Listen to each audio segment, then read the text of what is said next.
আসসালামু আলাইকুম, সবাইকে স্বাগত। ম্যাট্রিক্স পয়েন্টের আজকের আমাদের যেই হেমাটোলজি FCPS পার্ট 1 ওরিয়েন্টেশন।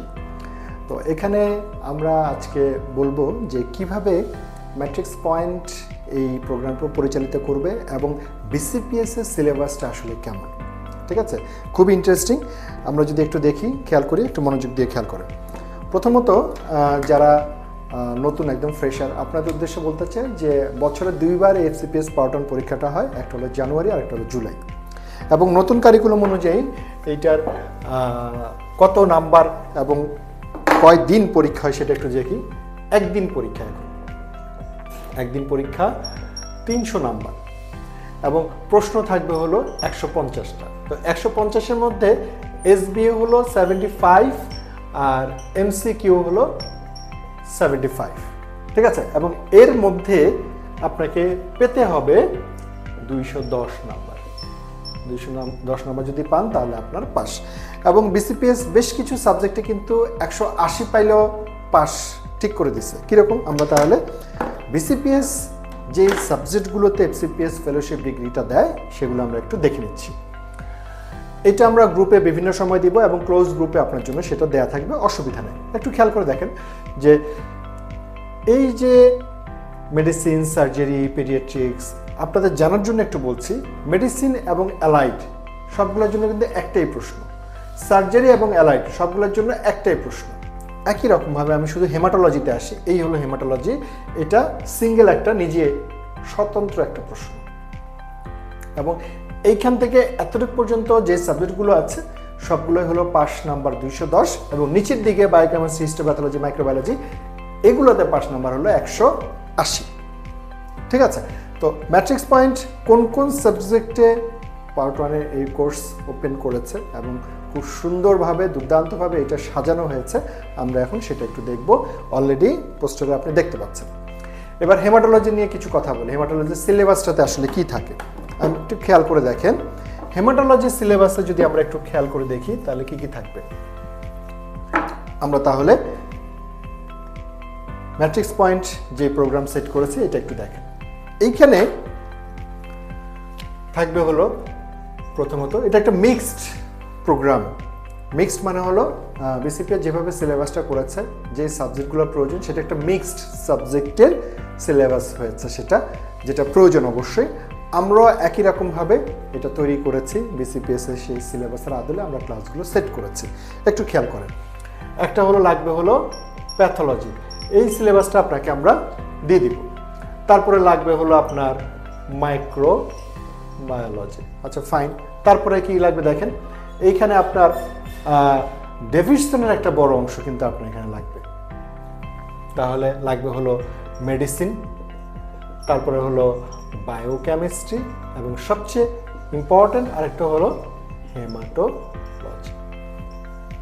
দেখেন মেডিসিনের এখানে যেরকম একটা ক্লিনিক্যাল অংশ আছে, আবার এই পাশে কিন্তু আপনার বেসিকের একটা বড় পোর্শন কিন্তু আপনার এখানে প্রয়োজন হচ্ছে। পাশাপাশি আপনি যদি হেমাটোলজিতে পরীক্ষা দিবেন অবশ্যই আপনি হেমাটোলজিটা অনেক ভালো পড়তে হবে। তো এই ব্রাঞ্চ জায়গাগুলোতে আসলে দেখা যায় যে আমরা কোন সাবজেক্টগুলো পড়বো, কোন চ্যাপ্টারগুলো পড়বো, এগুলোই হয়তো ঠিকভাবে অনেকে জানা থাকে না। ম্যাট্রিক্স পয়েন্ট ব্রাঞ্চের যে সাবজেক্টগুলো আছে একটা ভালো সাপোর্ট দেওয়ার চেষ্টা করছে, তবে আপনাকে পাশাপাশি খেয়াল রাখতে হবে যে এই ব্রাঞ্চের জায়গাগুলোতে স্বাভাবিকভাবেই ম্যাক্সিমাম ক্যান্ডিডেট আসলে জানেন না যে কোন জায়গাগুলো থেকে একটু পড়া দরকার, কোন জায়গা থেকে প্রশ্নগুলো আসে। আমরা ক্লোজ গ্রুপে সেই সিলেবাসটা BCPS এ সেটা দিয়ে দিব এবং এই প্রোগ্রামের পাশাপাশি আপনি যে বইগুলো আপনাকে সাজেস্ট করব আপনি সিলেবাস দেখে ওই টপিকগুলো দাগায় ফেলবেন। ঠিক আছে, পার্ট 1 পরীক্ষা দেওয়া এটা একটা ভাস্ট ইস্যু, ভাস্ট ব্যাপারটা এরকম না যে সব টপিক আপনাকে পড়াই দিতে পারবো, ব্যাপারটা কিন্তু এরকম না। আমরা আপনাকে একটা ম্যাক্সিমাম অংশ আপনাকে বন্দরে তুলে দিব এবং আপনি বাকি যে অংশগুলো আছে সেটা দাগা সিলেবাস থেকে আপনি মেইন বই যেগুলো আমরা সাজেস্ট করে দিব সেখান থেকে কিছু জিনিস আপনি পড়ে নেবেন। ঠিক আছে, তো একটু খেয়াল করে দেখেন যে ম্যাট্রিক্স সিরিজ এখানে আসলে কি কি পাবেন, মানে প্রয়োজন আর কি আপনি কালেক্ট করবেন। একটা লেকচার শিট আছে, স্পেশাল সিরিজ আছে, প্যাথোলজি, ইমিউনোলজি, বায়োস্ট্যাট, এইগুলো হলো ম্যাট্রিক্স সিরিজের অংশ, এগুলো আপনারা কালেক্ট করবেন। এখন এই সাবজেক্টগুলোর ক্ষেত্রে একটু খেয়াল করে দেখেন যে এই যে মনে করেন প্যাথোলজি যে অংশটুকু আছে, ঠিক আছে, ইনফ্লামেশন, সেল ইনজুরি, আমরা ক্লাসগুলো রেকর্ড এমনভাবে করেছি যে এই সেল ইনজুরি এবং ইনফ্লামেশন যখন আপনি ক্লাস করবেন, যেটা একাধারে আপনার রেসিডেন্সি কাভার করবে এবং পাশাপাশি আপনার FCPS পার্ট 1ও সেক্ষেত্রে কাভার করবে, ঠিক আছে। সো ক্লাসগুলো দেখে আপনার কনফিউজ হওয়ার কোনো কারণ নাই যে ক্লাসগুলো কি রেসিডেন্সির কথা কেন বলছে, পার্ট 1-এর কথা কেন বলছে, কেন শুধু হেমাটোলজি বলছে না। নো, ব্যাপারটা কিন্তু এরকম না। এইটা সবগুলো প্রোগ্রাম থেকে কোন কোন ক্লাস লাগবে সেটা আমরা তুলে নিয়ে আসছি, এবং পার্ট 1 রেসিডেন্সি তারপরে ব্রাঞ্চগুলো সবগুলো নিয়ে আমরা একসাথে বসে এই সিলেবাসটা আমরা তৈরি করেছি, ঠিক আছে। আপনি যখন বায়োকেমিস্ট্রি করবেন, আপনি যখন মেডিসিনের যেগুলো করবেন, সেটা পার্ট 1-এর যে মেডিসিনের ডিভিশন যে অংশটা আছে সেটা আপনাকে পড়তে হবে।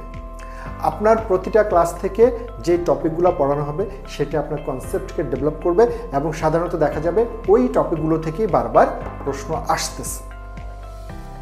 এখানে একটা লক্ষণীয় বিষয় যে হেমাটোলজি যারা পরীক্ষা দিবেন, এই সাবজেক্টগুলোর পাশাপাশি হেমাটোলজির যে অংশ, আমরা হেমাটোলজি এখানে 2টা ক্লাস রাখছি, ঠিক আছে, এবং এর বাইরে কিছু কিছু অংশ আপনি টেক্সট বই থেকে অবশ্যই আপনাকে সেটা পড়তে হবে। এখন আমি টেক্সট বইগুলো যাই। সাধারণত বিগরুচি, হফব্র্যান্ড, এসেনশিয়াল যেটা আছে, এই 2টা বই অবশ্যই কালেক্ট করতে হবে। কথালকার হেমাটোলজি, এটা ইন্ডিয়ান একটা রাইটারের বই, খুবই চমৎকার, সহজ করে লেখা, অবশ্যই সেটা লাগবে। ABC বায়োকেমিস্ট্রি, প্যাথোলজি যদি রবিন্স না পারেন অবশ্যই খালেক স্যারের বইটা, লেঞ্চ মাইক্রোবায়োলজি এবং ডেভিডসন মেডিসিন 28 এডিশন যেটা আছে, এই বইগুলো আপনার লাগবে, ঠিক আছে। আপনার সিলেবাসে যে অংশটুকু আছে আমরা সেটা অবশ্যই ক্লোজ গ্রুপে দিয়ে দিব। আমরা ম্যাক্সিমাম একটা পোর্শন পড়ানোর অবশ্যই ক্লাসে সেটা আপনি পাবেন, এবং বাকি অংশটাকে আপনি সমন্বয় করে নেবেন, ঠিক আছে। আমরা এইভাবে ক্লাসগুলো পরিচালনা করব, এবং যেই সিলেবাসটা আপনাকে দেখালাম, মানে সিলেবাস মানে যে কয়টা লেকচার হবে, আমরা এই শিটগুলো আপনাদের সেগুলো দিব, মানে ক্লাসে যেটা চলবে যাতে আপনার খুব বেশি লিখতে না হয় সেজন্য আমরা এই শিটগুলো প্রোভাইড করছি, এবং শিটের পাশে অনেক জায়গা আছে, কিছু কিছু জিনিস আপনি সেখানে তুলে নেবেন, ওকে। এবং এরপরে পরীক্ষা থাকবে, হ্যাঁ, SBA এবং MCQ যে পরীক্ষাগুলো থাকবে সেগুলো আপনি কিভাবে পরীক্ষাটা দিবেন, তারপরে কোন সাইটে যাবেন, ওরিয়েন্টেশন, কন্টেন্ট লিস্ট, সিলেবাস সব কিছু ক্লোজ গ্রুপে সুন্দর করে সাজানো থাকবে। আপনি এটা নিয়ে এত টেনশনের কিছু নেই, এবং সেই পোস্টের নিচে মানে যেখানে সাজানো থাকবে সেখানে ক্লাসগুলো ক্লাস 1, ক্লাস 2, ক্লাস 3 সেভাবে থাকবে, সেখানে লিঙ্ক থাকবে, আপনি ক্লিক করবেন ক্লাসগুলো চলে আসবে আপনার কাছে। সেভাবে আপনি গুছিয়ে কনসেপশন নেন, এবং সবচেয়ে মজার বিষয় যেটা হলো, আপনি যখন এই ক্লাসগুলো করবেন পাশাপাশি রেসিডেন্সির আপনার অথবা এমফিল ডিপ্লোমা আপনার বড় একটা অংশ কিন্তু কাভার হয়ে যাবে, এই 27টা লেকচার করার পর, ঠিক আছে। সো এটা আপনাকে একসাথে কম্বো একটা প্রিপারেশনের দিকে এগিয়ে নিয়ে যাবে। এবং সবশেষে আস্তে আস্তে যদি বলি, এই বইগুলো আপনারা হাতিরপুল বুক শপ থেকে কালেক্ট করতে পারেন, অথবা কুরিয়ার করে তাদের মাধ্যমে কালেক্ট করতে পারেন। এবং আমাদের 2টা ব্রাঞ্চ আপনার জানার জ্ঞাতার্থে বলছি, একটা হাতিরপুল, একটা হলো উত্তরার ব্রাঞ্চ। এবং পাশাপাশি কেউ যদি অন্তত ঢাকার বাইরে যারা আছেন, ঢাকায় আসলে অন্তত আমার সাথে একবার দেখা করবেন। একাডেমিক যে কোনো সলিউশন আমি চেষ্টা করব আপনাকে সেটা করে দেওয়ার জন্য। অনেকে মাত্র পাস করেছেন, কেউ মাঝখানে গ্যাপ হয়েছে, অনেকদিন ধরে পরীক্ষা দিচ্ছেন, তো আপনারা অন্তত আমার সাথে দেখা করে কিভাবে পড়াশোনা করা উচিত, কতটুকু পড়া উচিত, কি পড়বেন, এই বিষয়গুলো সামনাসামনি কথা বলে জেনে নেবেন। আমাদের হটলাইন নাম্বারগুলো আছে এবং হোয়াটসঅ্যাপ গ্রুপ আছে, অবশ্যই আপনারা হোয়াটসঅ্যাপের মাধ্যমে জানতে পারবেন, এবং আশা করি আপনার প্রিপারেশনটা একটা ভালো পর্যায়ে যাবে, এবং এই কোর্সের সাথে সাথে আপনার রেসিডেন্সি প্রিপারেশনটা ইনশাল্লাহ হয়ে যাবে। হেমাটোলজিতে পড়বেন, সেটা হোক FCPS পার্ট 1 হোক রেসিডেন্সি, 2টাই খুব ভালো ক্যারিয়ার। অবশ্যই আপনার প্রিপারেশনটাকে এই প্রোগ্রামের মাধ্যমে অনেক বেশি সমৃদ্ধ করবে। থ্যাংক ইউ, ভালো থাকবেন।